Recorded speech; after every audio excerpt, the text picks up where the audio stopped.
Someone You Should Know. A program about people you know and even more that you don't. Hosted by Stuart Sachs, veteran, husband, father, and grandfather. Now, here's your host, Stuart Sachs. Well, hello again. Welcome to another edition of Someone You Should Know.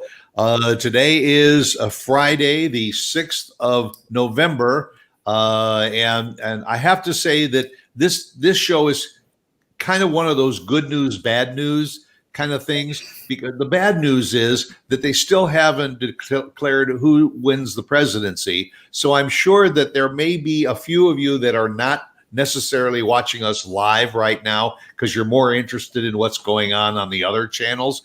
But the good news is that we're being recorded, so you can catch up on us when all of that other nonsense is over. So I do welcome those of you who say, I've had enough of that and I want to spend an hour with you. So we are going to jump right into our show because I have a very, very special guest. Jenna Zebrowski is with me. And Jenna, welcome to the show. Thanks for having me. I'm very pleased to have you, and it's interesting that I've only really known you for a couple of weeks. We met through a networking group called the Alan McKinney Netweavers, and I see this beautiful young lady on the screen, and what we all do is we tell a little bit about what we do, and all of a sudden, they call on Jenna, and what does Jenna do? And she is an attorney. And she not only is she an attorney, but she is a business attorney. And for those of you who have followed me over the years, you know that my wife Lauren and I were in business for over 40 years. And that meant multiple leases, multiple discussions with landlords, some very productive, some of them were excruciating, trying to negotiate that. And I always said, you know, if there was only attorneys that specialized in just business aspects, lo and behold, I'm at the Netweavers, and right there on the screen is exactly who we've looked for over 40 years. Ta-da! And there you are. So your practice is here in North Texas, but I understand that you actually do service all over the country. You can work with people that have issues for business purposes anywhere in the country. Yeah, and thanks for the introduction, by the way. I'm young and beautiful and an attorney. Well, one of those is true, but and 3 out of 3 ain't bad. I am a Texas licensed attorney. I also have my MBA. So while I practice in Texas, I do a lot of real estate and I do work throughout the country. I have negotiated leases in all 50 states, the U.S. Virgin Islands, and Puerto Rico. So I've done business in any place that you've been. And then like I said, from the real estate side, and then on business, I usually advise mostly on either general business or Texas specific law. Well, you know, that really kind of sets the stage for this morning too, because my audience is nationwide. And so those of you that are watching from Seattle and those that are watching from the East Coast and all over the country and all, for your own personal benefit, as well as the benefit of your friends and neighbors and relatives that may be in business or contemplating going into business, you may be able to pick up some valuable information this morning from Jenna, and we will periodically put her email address and her website and phone number on the screen. Jot it down. You can get in touch with her if you do have questions, you know, regarding business interests. And the first area, of course, that is of interest to me, and I think will be for the audiences, is negotiating leases. When my wife and I started out, we had several stores up in the Chicago area, and a lot of the leases were pretty much with the malls, and there was not an awful lot of negotiating that you could do. But we did turn every lease over to our attorney at the time because there are different types of leases out there. Some is just a straight lease. The rent is this much per month for this space. There are other things called double and triple net leases, and that's where the landlord may get some of your profits. If you have a really good business, that he may get some of the profits over and above an established amount. There may be a little confusion out there. What are the kind of leases that you normally deal with, and what are the ones that maybe people should kind of, question that? Red flag goes up. Call Jenna.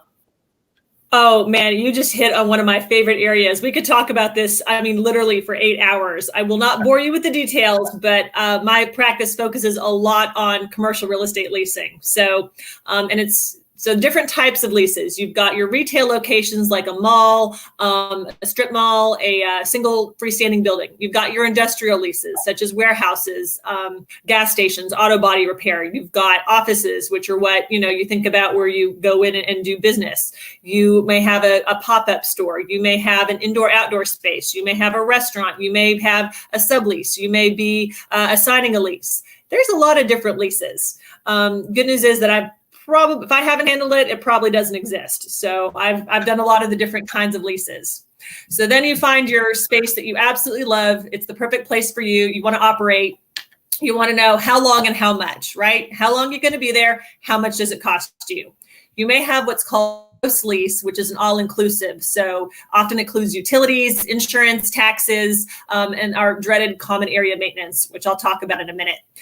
Each of those individual areas, they're called triple nets. It's going to be your insurance, it's going to be the landlord's insurance, it's going to be your real estate property taxes, and it's going to be your common area maintenance. Each of those items is known as a net. Why? I don't know, but we're going to call it a net. And so you may have a single net lease, a double net lease, or a triple net lease, depending on which of those costs are broken out separately and what are all included in that package. You may be paying a base rent, which is the actual cost to lease the space, and then you may be paying single, double, or triple net costs in addition, which could be which is the insurance, real estate taxes, and or CAM. You want your landlord to insure the property. So there's always incentive to pay that because if something happens, and this is their only source of revenue. Obviously, as a tenant, you're operating your business. So that's where you get your money from. This is the landlord's business. So you've got to pay those costs.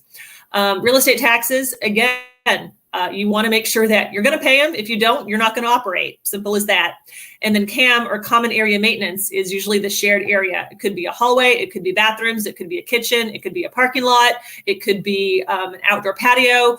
Who knows what it is? But you don't want to be responsible for it unless you're using it exclusively. So that's why it's a common area, and you're hopefully contributing to those costs. So in a nutshell, those are the various types of leases and the various costs in those leases that you need to consider. It's a lot. When you mentioned the triple net and all these various costs, are any of those negotiable between the lessor and the lessee? I will give you the landlord's answer, which is absolutely not. I will give you the tenant answer, which is always. If you don't ask, you will always get the landlord answer. Right. I have had people tell me these are not negotiable. Sometimes by the end, we get them changed. It's very situation specific, and you have to know not just what's in there, but what's missing, what to ask about. You're going to have to pay costs. You don't get anything for free. The important part is to control those costs. You're in business. You want to know what your maximum layout is going to be, and you don't want to pay any more than you have to. Landlords want to get as much money as they can from their tenants. That's the nature of their business. So you have this inherent intention or adversity, but you're going to be together for a while. So you want to make sure it's still a good relationship, right? There's a lot of different tensions going. That's why you want a third party like an attorney in there. You know what you're looking for. You know what should be there. You should know what's missing, and you know how to negotiate what's fair and equitable. It's not a win-lose. That's not how I operate, and I don't think that's how a good lease comes about for that relationship. It's how do we get enough money for the landlord to operate a good, safe location? How do we have the tenant paying enough that they can afford to continue with that cash flow? And when something, get all the stuff out of the way at the beginning. So if anything goes wrong, we know how to fix it. Because if you don't solve it at the front, when everything's gone wrong, It'll be an extra zero on my retainer to get that one solved. Now, as a tenant, well, first of all, let me say, I think this is a good case for having someone like Jenna to negotiate that lease, because if you're going to sit down and you're going to say to your landlord, I really don't like this, and I want you to change that, and how about this? You're getting off on the wrong foot with your landlord. And it's always better to have an attorney, because that attorney is your mediator. They are, the middle person that's negotiating it. So they can argue with the landlord. And once everything is signed and documented, now you have a better relationship with your landlord. Now, next area, I'm going to go into business, and I have an opportunity to take a pretty good space. What are your feelings about, do I go in and just sign a 1-year lease with a maybe yearly option up to 5 years to renew? If the rent is decent, do I go in and sign up for a 5-year lease, knowing that possibly after year 3 things go sour and I'm locked in to those last couple of years, but the rent is better instead of there being a cost of living or whatever increase over each year? Do you have a feeling of the difference? And of course, it might be the difference between an independent business person and somebody who either has a franchise or is part of a chain. Stuart, I always have an opinion. Haven't you noticed that by now? I haven't met an attorney that doesn't. Amen. I am no different. And I'll give you the lawyer answer for this one. It depends, right? This is why when you go on Google or the internet and you do, you go in and how do I negotiate my lease or whatever, and they give you there's some information, and then at the bottom it says this is not legal advice, talk to an attorney. Then you get that number on the bottom of the screen that you're going to pop up in a minute, I'm sure. And it's my number, and I'm the attorney, and you call me, and I can actually give you that specific legal advice for your situation. This is not just a legal question, but it's a business question. And that's where that small business counsel comes in. We're not just looking at what are the economics from your standpoint, but what are your projections? What is your layout? How is this going to affect you? It could be the opposite problem. You're doing great. You need more space. You need more employees. You need more, right? Are we planning for that? How do we plan for it, right? I hope no one goes into business with the idea that you're going to fail. Some people do, but that's not the intention, right? So we need to negotiate that accordingly. Are you thinking that you're going to be expanding? Are you thinking that you're going to be moving? Are you thinking that you're going to be selling? And that's going to inform how we structure your lease. You may sign a short-term lease and pay more money on a gross level. You may take a short-term sublease. We may be able to do something based on your percentage of sales, and the landlord has incentive to help you out because they get a cut of that. There's all sorts of ways that I can work with someone to get the best rent structure and the best legal protections. I just need to know what your situation is before I can give you that advice. But again, everything is negotiable only if you ask. Now, for someone to step in like yourself to negotiate that lease, is your fee structure, a set fee for doing that, or is it billable hours or something for how long it takes to actually do the process? Everyone's like, oh my gosh, I can't afford an attorney. Well, you can. I'm not as expensive as you think. And by the way, if you can't afford your attorney or your CPA or somebody, you probably can't afford to be in business. So you need to go look at your structure again and get that in place. You need to invest in yourself. Because if you don't, you'll be calling me in 6 months or 2 years, and it's going to be an extra zero on that retainer because I got to undo everything that's wrong and hopefully save your bacon. And I can do that, but I'd rather get you set up for success to start with. So that's where my focus is in my practice. Yeah. So I've been on both sides of that. Yeah, I think too many people, don't look into that, don't consider that, and they set themselves up for failure. Because they say, well, I'm going to start the business and I'll look into it after 12 months or 24 months and see how it goes. Boy, if you don't open your doors with a 3-year, 5-year, even a 10-year plan, then you don't really quite have the head for business. And it's also, business owners are operators. I'm a small business owner. I own my own law practice, and I will tell you the first thing, and I'm an attorney, I can do anything. Oh my gosh. The first thing I realized, I made the exact same mistake every other business owner does. And then I have to run around and get the CPA that I need and my bookkeeper and my marketing and my financial planner, all of that. Can I do it? Absolutely. Can I do it well? Not if I want to run my business, right? So get your team in place. And it's okay if you realize you're not ready to start your business. Like if you need to get those players and figure out what your budget is, wouldn't you rather know before you're neck deep in debt? I mean, I did. I set myself back 6 months to get the savings in the place I needed to be to launch my firm properly. And I'm glad I did because now I'm doing okay. But going back for that, the question that you were asking me earlier, you're going to have to pay for services, for accountants, for legal, for leases, whatever it is. If you go to the grocery store, you want to know how much it's going to cost. So if the tag's not there, you go ask somebody. Same thing with other service providers. Ask.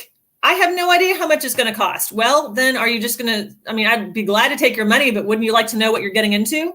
I work with small business owners. We're all in a budget. So I actually offer 2 fee structures. I'll do a flat fee for a set amount. Usually for a lease negotiation, it generally is in the neighborhood of $1,500. And that gets you a fixed amount of hours of legal service. And if you need more, then you pay for it. Some people have not just a one and done situation. They want ongoing help. And we'll do that on a retainer basis. And I just bill that on an hourly. And how do you know what's right for you? Which one do you want? That's why you call and ask. Here's my situation. What can you do for me? And then I'll tell you, or any good attorney should tell you that. If they just say, hand me a blank check and I'll take care of it, I would be a little concerned. So yeah, you need to go and ask, what are you getting for your money? I'll tell you, and then you can go forward to get that support. There are people like myself who I have had leases that have been as few as 4 to 5 pages. I have had other leases that have been 30 or more pages. And for one, I'm not that fine print kind of guy that goes through paragraph after paragraph to see what's in there. That's why I turn to people like Jenna. And one of the leases that my wife and I had was one of those longer leases, and our attorney came back to us with a highlighter on the lease, showing us several things that we probably didn't consider. One of them was signage, for instance. The landlord specified in the lease how much signage you were required to have on the front of the store.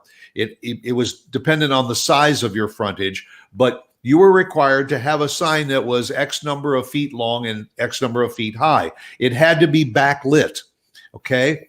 You say to yourself, okay, fine. Now you go to a sign company and you find out that sign is going to cost $4,000 or $5,000 that you didn't have in your original plan. So when that's brought out, then the attorney then went to the landlord and said, listen, could they do a lucite type of a sign that is not necessarily backlit, but the sun will backlight it and all? The landlord said, that's fine. Ended up saving us thousands of dollars because the attorney found that. The $1,000 saved paid for the attorney. Smart business.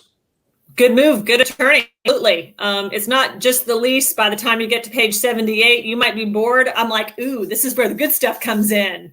The big print giveth and the fine print taketh away. And I will read, I think my record's a 147 page lease, and I'll be darned if I didn't read and negotiate every single section. That's what my client needed. It took a lot of time and effort, but they had a lot of money at stake. So they needed that money and they needed that space. And that's where the landlord can benefit too, because one of those little buried lines just might say the lessee will pay to the landlord 2% of gross sales per month, or something. And yeah. Now, I always talk from the standpoint of an independent business person, but let's say somebody's out there and says, I've always wanted to have a business and I'm going to get I think I'm going to look into a franchise. So Does the franchise or you, are they the ones that will sometimes negotiate the leases with the space, or is it still more beneficial for the franchisee to have an attorney like yourself to negotiate that lease? Well, I do franchisee representation as well. And I'll tell you, if you're in business, you need to have an attorney. Maybe not somebody in your office full time on a salary, but you need to have a number in your cell phone that you can pick up and call, because when there's a problem, it's going to be expensive. A franchise, and I have clients that make a very good living running franchises. The franchisor is in the business of making money. They're not in the business of making you successful. That's your job as an operator. So they're going to put in all the stuff that will protect them. They're not looking out for you. That's a conflict of interest. You need to have someone who can look at your documents and say, this is what you're getting into. Did you know that? If this goes wrong, this is what will happen. If this goes right, this is what will happen. Some of the franchisors already have leases and space in mind, and you just go in there and operate, and you pay what they tell you to. Some of them say you're on your own to find a space. Some of them will give you some support. It really depends on the system. I had two people last month actually who were running franchises. They both, it just happened to be a coincidence that they were the same franchise. I think they knew each other. And they said, I need out.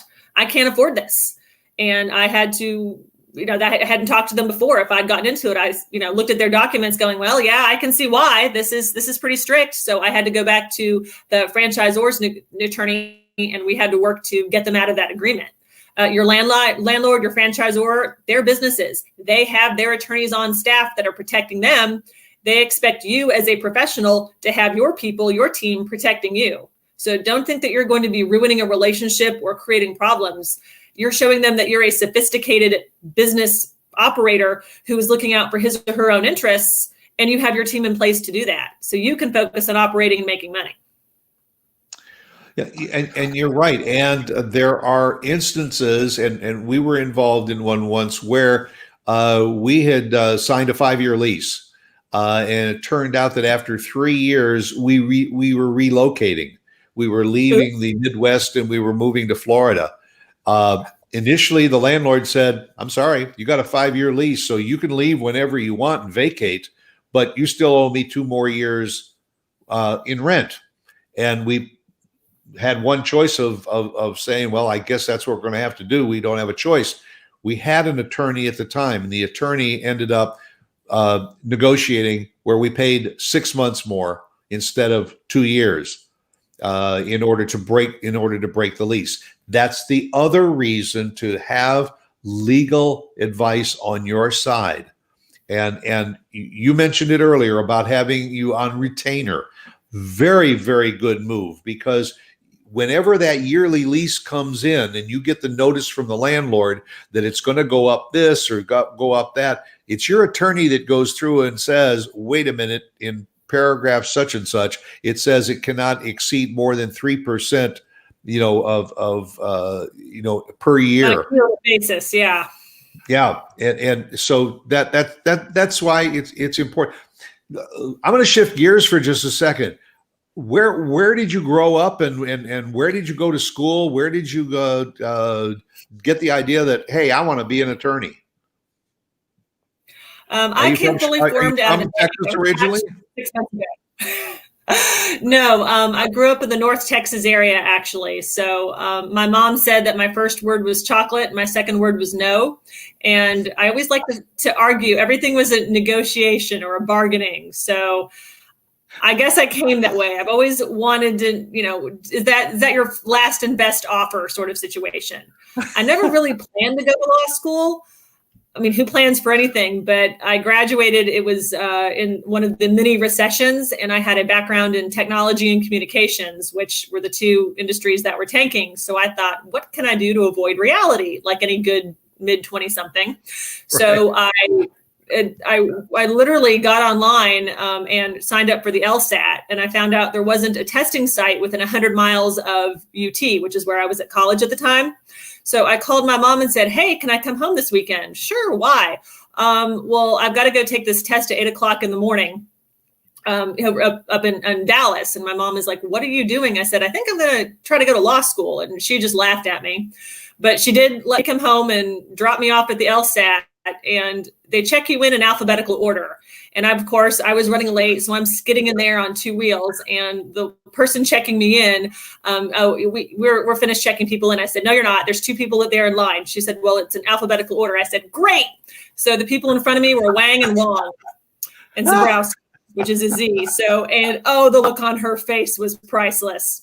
So I skated into the LSAT with the skin of my teeth. Yes. And they were just looking at me like, I didn't plan it that way. So I got in there and I tested, and they let me into law school, and then they let me out with a degree. And it wasn't one of those things that it was planned, but it really worked out well for me.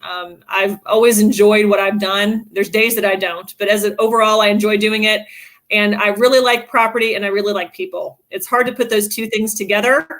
And I've managed to do that in my career. And I've been an attorney for over a decade. I've been in solo practice for a couple of years, and it's been so much adventure. It's been a much bigger adventure in the last 2 years than in the previous 10. So never a dull moment as a small business owner. So when you first got into practicing law, and were you with a larger firm that also dealt mostly with commercial law? Absolutely not. Everyone asks that and thinks that's the only path, which makes sense. I mean, that's what you see, right? You start a big firm and you do all these fancy cases on TV and wear a suit and high heels. No. Again, I graduated law school, and there was another recession, which did not seem like a great thing. And I have no attorneys in my family. I don't have a lot of connections. I didn't know anyone I was working for. I just kind of flailed around. And I was sitting next to another woman in class one day. We were talking, and I mentioned that I would love to work in international law. I'd love to work abroad one day. Well, I'll be darned. About a year later, out of the blue, I get an email right before graduation saying, hey, remember me? No, I don't. But I did. And she had a contact in Mexico City, in the country of Mexico, and they needed an English language attorney for a project basis. And I do speak Spanish, and I had a law degree, or was getting one. I thought, well, I got nothing better to do. So a few weeks after graduation, I left the country with 2 suitcases and a garment bag, nervous wreck, and worked at a small-sized law firm in Mexico City on a project basis. I was in Mexico City for 3 years for my first and my second job. Then I came back to the United States and Texas in 2010. Yes, yet another recession. And started my career here in Texas. It was with a large company. They were attracted by the language skills that I had. And they said, we'll train you in real estate. So they did. And I've never looked back. I see you shaking your head and everything. Everyone looks at me like I'm crazy. I felt crazy, and it was a wonderful experience. I would go back in a heartbeat. It was so never turn down an opportunity, no matter how wacko it sounds, because it's really opened doors for me. I had a client, a potential client last week, actually, that they were interested in working with me because of my admittedly limited international experience, as well as the real estate aspect. So it's an interesting journey that I've taken to get where I am. Well, I sense that you kind of like being challenged, and that there isn't really a challenge that somebody can throw at you that you would take lightly. You would assess it, but if it sounds like it's a worthwhile, then you're full guns ready to go. Well, challenges are there to be overcome, right? So, and I enjoy working with small business owners. They are so creative, and they've got these, to my mind, crazy ideas. And I'm like, okay, you're crazy. I support crazy. How can we do this, right? I'm not looking at violating federal law. I'm not looking at some of those tricky things that you see on TV. I'm like, how can we make this a reality without having you go to jail or lose all your money? That's, and I feel that's a pretty low bar for success, right? So how do we get you set up for success? And I've had some, what I think are really wacko ideas, but people really care and are passionate and have a system. All right, let's get you and your business protected, set up for success. And most people have a business because they want to do something. They want to create a legacy. They want to make money. They want to pay off debt. They have a reason, right? What's your reason? And let's support that. Are we looking at protecting assets? Are we looking at growing assets? Are we looking at selling assets? Do you know yet? That's part of what I do. That's the Small Business Council. Sit down, not just like, how do we do it? Why are we doing it? So we can put the correct structure in place. It's a challenge every time, but that's the fun part. If I wanted to do something easy, I would have gone to med school, right? That was a lawyer joke. Well, hey, that door is still open, Jenna. I am never going back to school. No, it's not. And I don't do blood. So other than that, yeah. No, I'm going to stick with what I got. I'm having too much fun. I go back. Well, to a certain extent, you still do go to school, because don't you have to go through recertifications and upgrades and learning new stuff all the time for your practice? I just said I was never going back to school. I never said that I wasn't getting an education. So Gotcha. Not going to keep on studying. No, it's okay. All attorneys, whatever state you're in, are required to get CLEs or continuing legal education in our field. I'm required to get, I think, I'm ahead of this year for once, but I think it's 15 years or 15 hours a year, and some ethics are involved as well.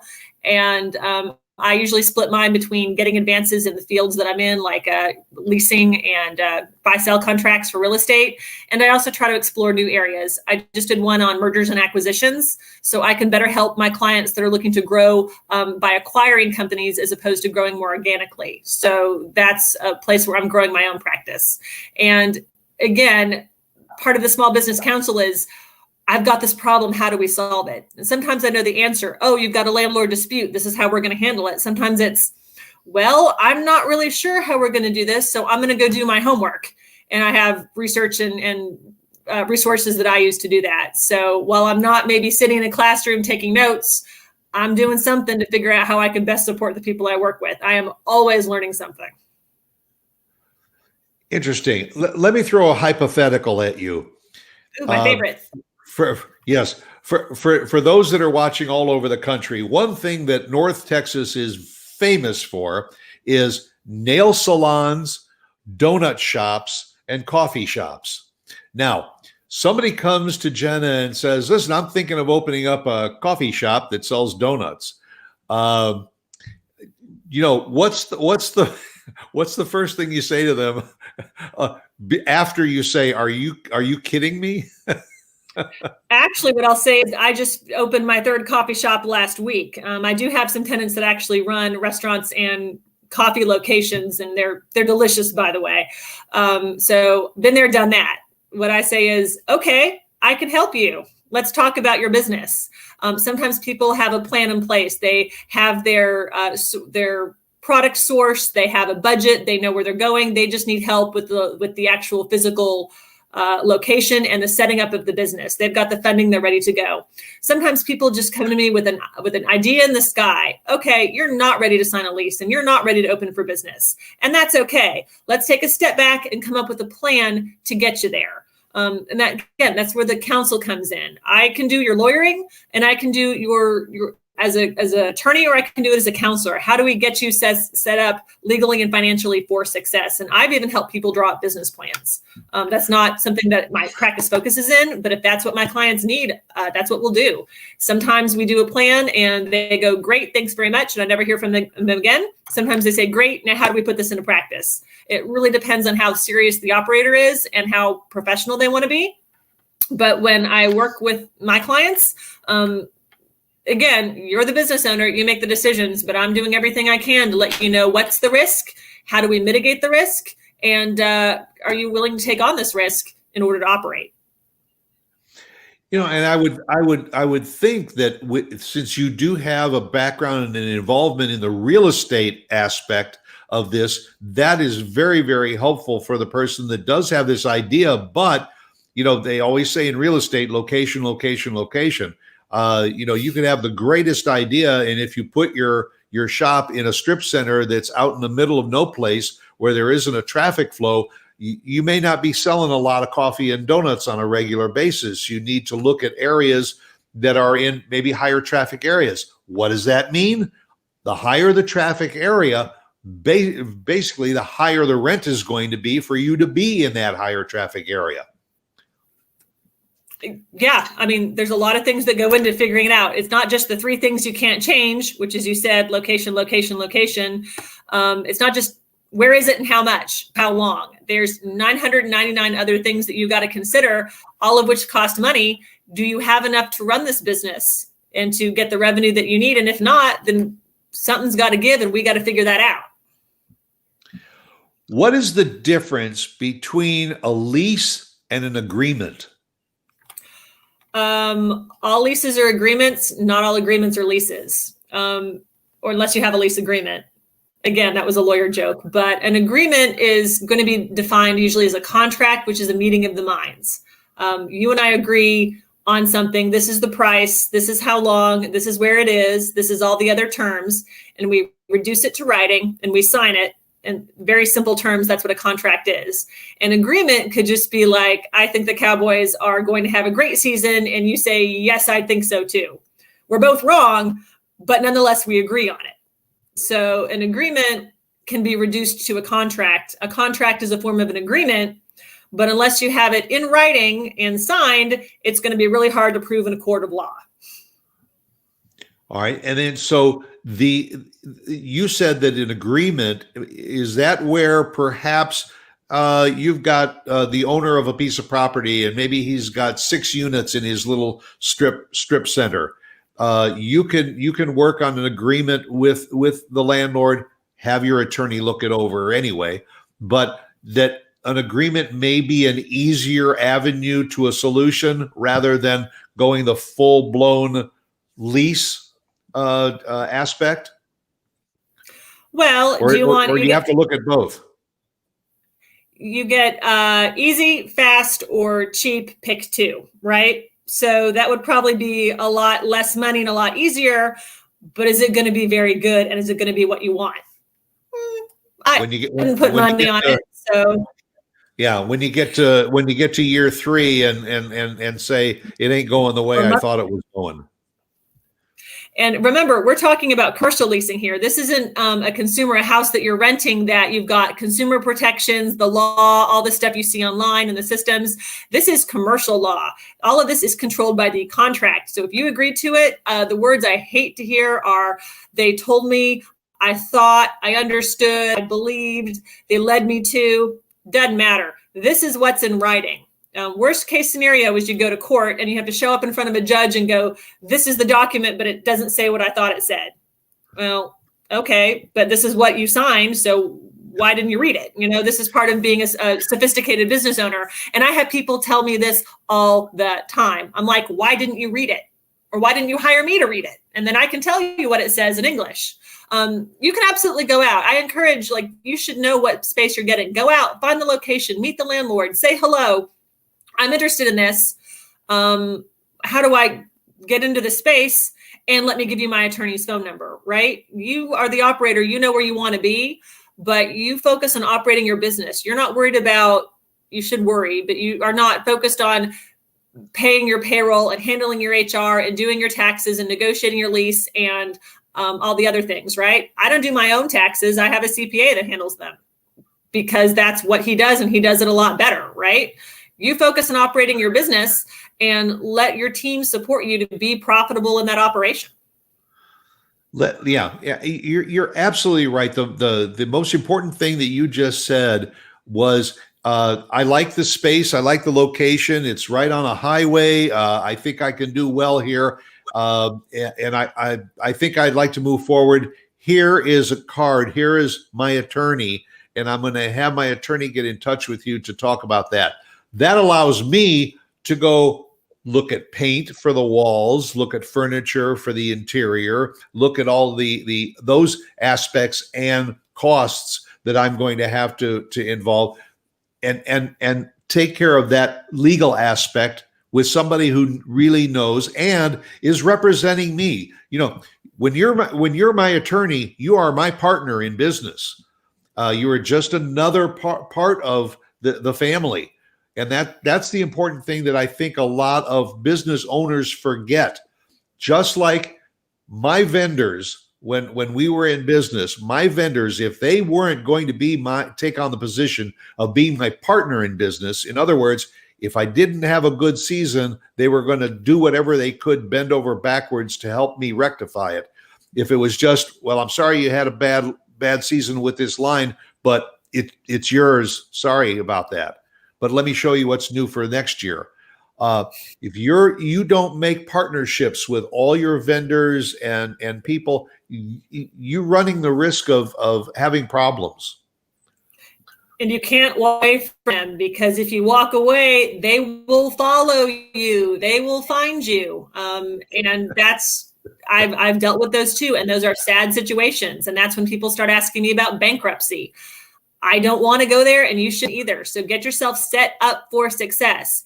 Even if you wait, even if you're like, oh crap, I should have done that earlier. Okay, bring it in. Let them do it. All it costs is a little bit of time and effort. We'll get it done. It's never too late to get yourself set up. I've had people operating for 20 years and they've never needed an attorney until they need an attorney. So, it's better to have one when you need, before you need one, but it's never too late. So don't just keep burying your head in the sand. If you're calling an attorney because things have gone sour too fast and too deep, then you weren't a real smart business person.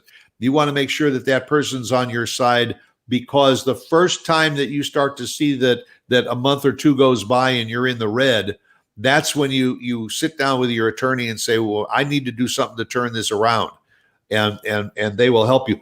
Nobody likes to use that word bankruptcy, but in a case where, and I mean, we're living in it right now with the COVID pandemic, there's an awful lot of businesses that either were forced to close their doors, or they just saw a dramatic decrease in business.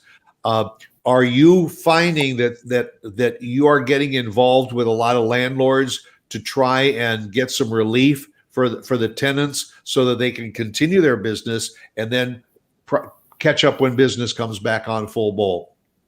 That has been a very large part of my practice recently. No one plans for a pandemic, obviously, so everyone's in the same boat. What are we doing?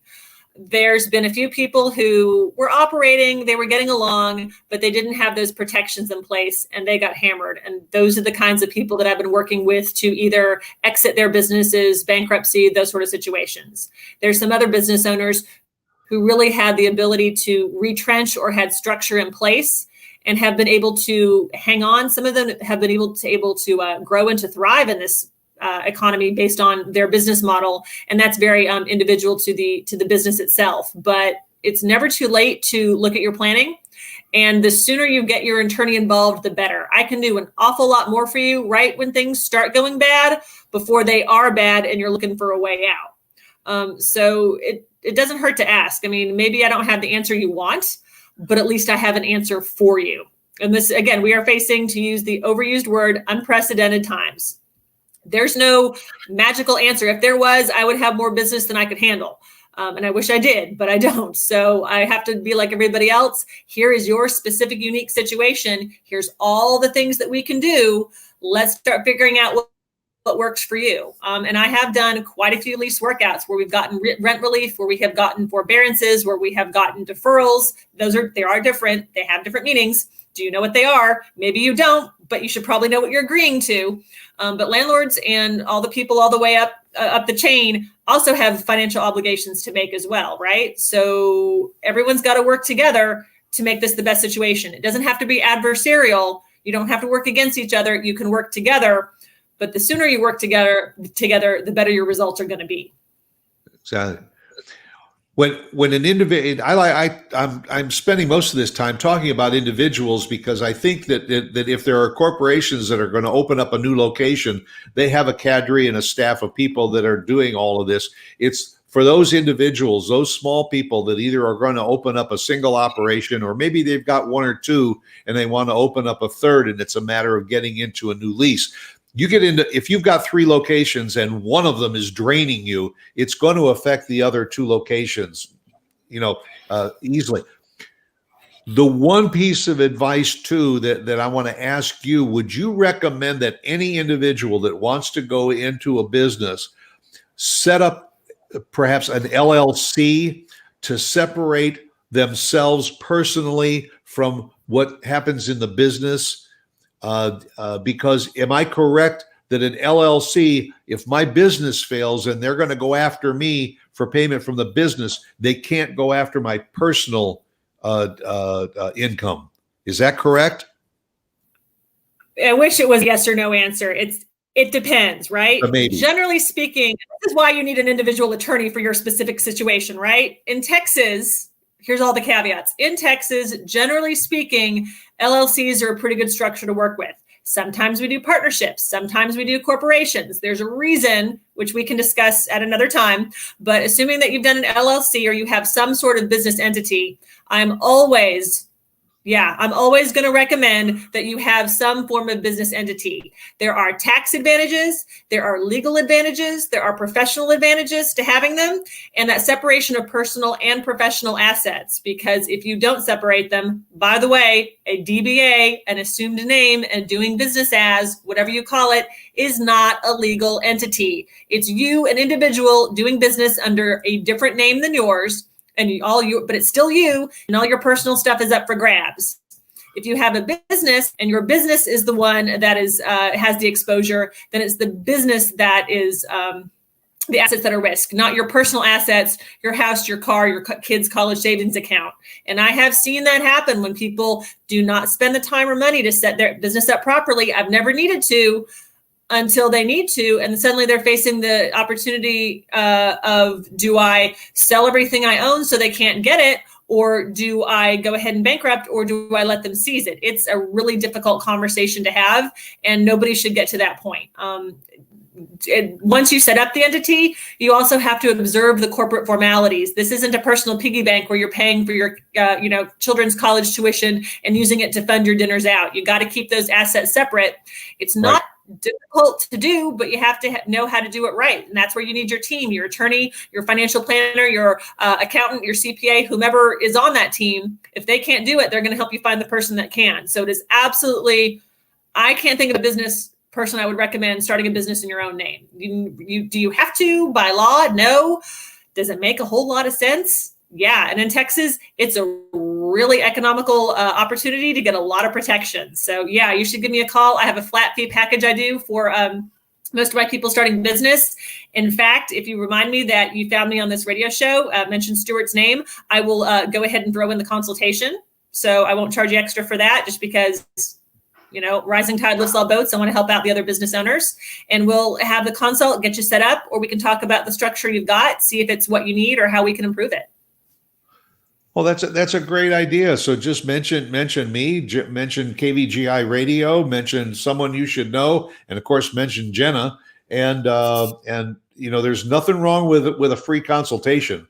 It can answer some of your questions, even if you are saying, I've always wanted to start a business and this is my idea. Why not take advantage of an opportunity to say, this is my idea, and what do you think about it? Because, like I said, if you're going to open up a nail salon, and there are nail salons on every corner of every major intersection in North Texas, you better have something that you're going to offer that's going to make you different from all of the other businesses. That's when you take advantage of calling Jenna and saying, I'd like to know more about this. And again, I want to remind all of you that are watching the show, whether it's for yourself or for a friend, a relative, a neighbor, anywhere in the country, if you've got a question, the phone number is right on the screen. The email address is right on the screen. Get in touch with Jenna and say, hey, I'd like to know a little bit more about this. And if I can't help you, I probably have someone that can. It's whether it's from law in another state, whether it's another professional. I try to play with a really deep bench. One of the important things as a small business owner is I don't do all of the things, but I know people that do. They do them for me. And if I like what they do, then I'm going to share that information. Some of the people I've done business with as their attorney, I also use their services as a professional or in my personal life. So it really is a small community, and it never hurts to build on that. So when in doubt, ask. That's right. Nothing. And ask somebody that has the answers too. Jenna, I can't thank you enough for taking the time out of your busy schedule to be on the show, to inform people of what you do and how you can help them. Because again, in these troubled times, right now, anybody that's thinking of going into business, you got a lot of extra questions to ask. And it's a good idea to have a good attorney on your side to help you say, okay, now is the time to jump, because maybe maybe the landlord's going to lower that rent for you, or let's postpone this conversation for another 6 months or so. Jenna, thank you very much. The very best to you, and I may be calling you again so we can revisit this down the road and see what some of the new aspects are for commercial law. I look forward to it. Thanks again, and I hope, if nothing else, someone got some value out of this. Whether you work with me or somebody else, work with someone to set yourself up for success. I can't stress it enough. Excellent. Very good. You take care, be well, stay safe, and that'll do it for another edition of Someone You Should Know. I hope you'll be here with us next week, and also on your calendar, jot down November 18th, because that's a Wednesday, and beginning Wednesday, November 18th, Someone You Should Know, as well as Something to Talk About, will be moving to Wednesdays each week. So we'll keep reminding you of it and sending out emails and all. But again, thank you to Jenna, and we look forward to seeing you again next week right here. And as I always say, be yourself, because everyone else is taken. Bye. Bye, guys.